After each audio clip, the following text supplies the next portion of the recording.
kompetisyon, hindi po tayo po pwede magbigay hanggang nagsasalita po ang ating mga kandidato. Dahil baka po sila ay mag-distract o mapulog po ang kanilang mga sasabihin. Pagkalakpak o mag-share lang po tayo pagkatapos yung sumunod ng ating mga kandidato. Sige kayo, pag di sila narinig, kayo rin po ang may kasalanan. At para ako sasagot, Sir Kevin, meron lang po silang 1 minuto para sumagot. Pakailan na lang po na. Okay. Dahil dyan, let's start.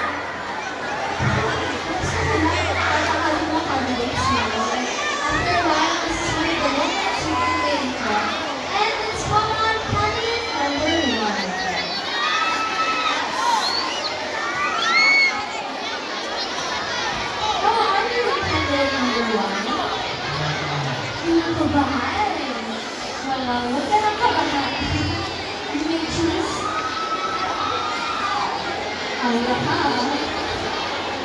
Candidate number 1, this is your question.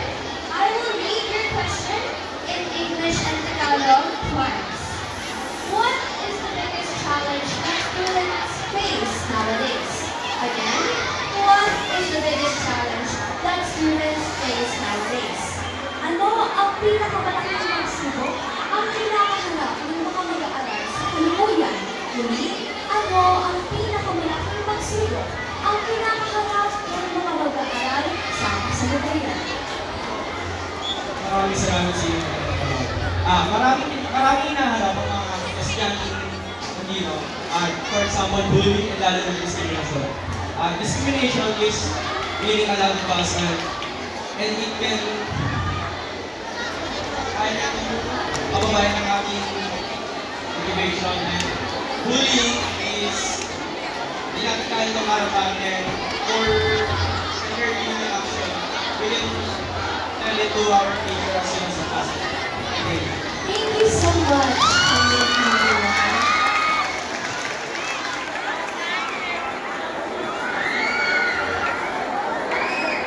Now, let's move on.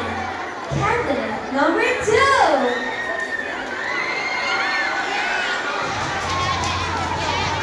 Kamusta po, candidate number 2? Twitter. How are you doing? Very feeling confident?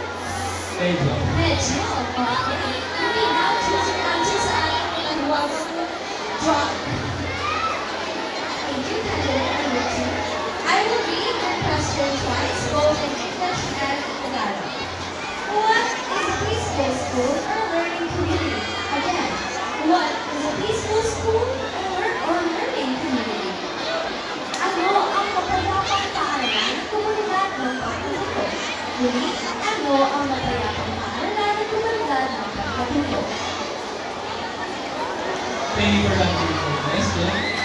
For me, mga estudyante ay dapat ay tutulong talaga sa mga pag-aaral and focus ko na pinigil ko ang pinaka-important sa kanya.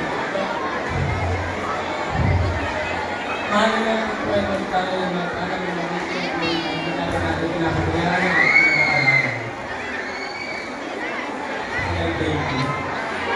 Thank you so much, candidate number 2. Once again, patience, settle down. Once again, you can only cheer once the candidate is done speaking, because you may cause a distraction or for them, if you want, or for the judges or the audience to not be able to hear the candidate's answers. Once again, thank you, candidate number 2. Come forward, candidate number 3.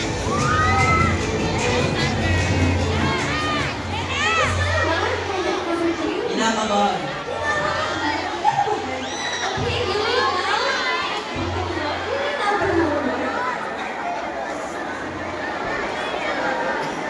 Candidate number 3, you will hear your question twice, both in English and Filipino. If you ever witness bullying, what is the best action that you can take as a student? Again, if you ever witness bullying, what is the best action that you can take as a student? Kung sakaling ikaw ay makasaksi ng bullying, ano ang pinakamainam na aksyon na iyong gagawin bilang isang mag-aaral? Kung sakaling ikaw ay makasaksi ng bullying, ano ang pinakamainam na aksyon na iyong gagawin bilang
about time for the Philippines to lower the age of people who can be imprisoned?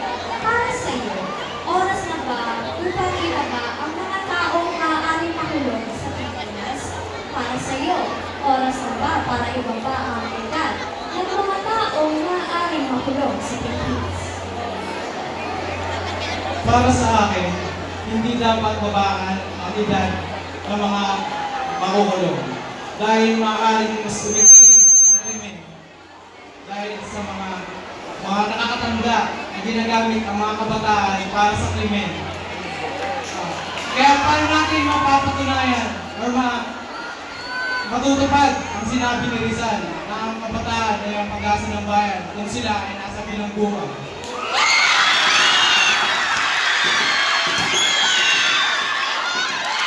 Once again, audience, I hear playing from Indian necessary noise while our candidates also answer.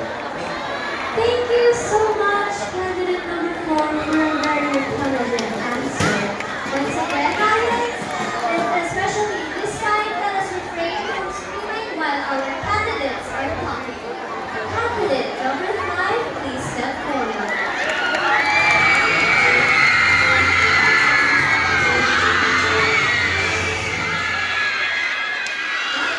How are you, candidate? Kabado po. Kabado. Well, magkinawa ka ba? Ayan. Candidate number 5, babasahin ko ang iyong katanungan sa wikang Ingles at Filipino. Paano mo may papaliwanag sa mga kapwa mo mag-aaral ang cultural diversity? Muli, paano mo maipapaliwanag sa mga kapwa mo mag-aaral ang cultural diversity?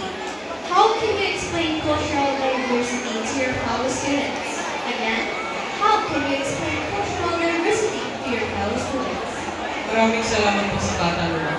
Para sa aking mapapaliwanag ang cultural diversity namin sa pamamagitan ng pagsasabi o pagpapakita ng pagpapahalaga at ng mga pagkakaiba ng aming kultura. Ipapakita ko din kung gaano kahalaga at pagkakagulat ng aming mga kultura. Maraming salamat po tayo. Thank you so much, candidate number 5. Please, forward, candidate number 6.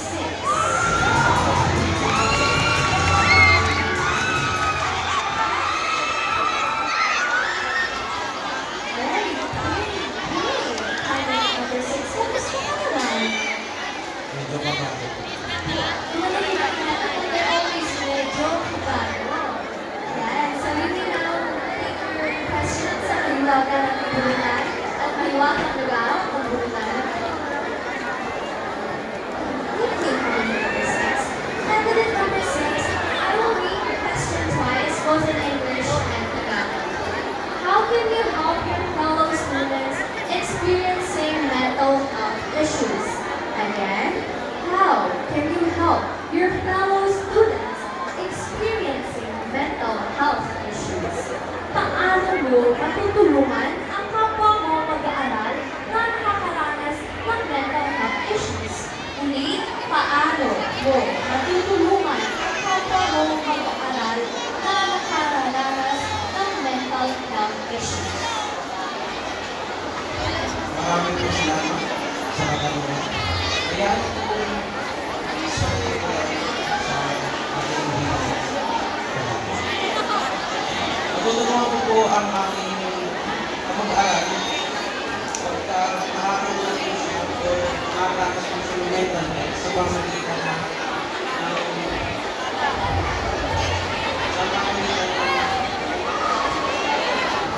gagamayan mo po siya pagka nakakailangan po siya para hindi po siya makaramdam na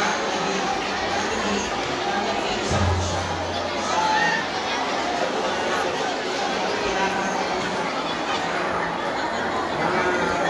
challenges po sa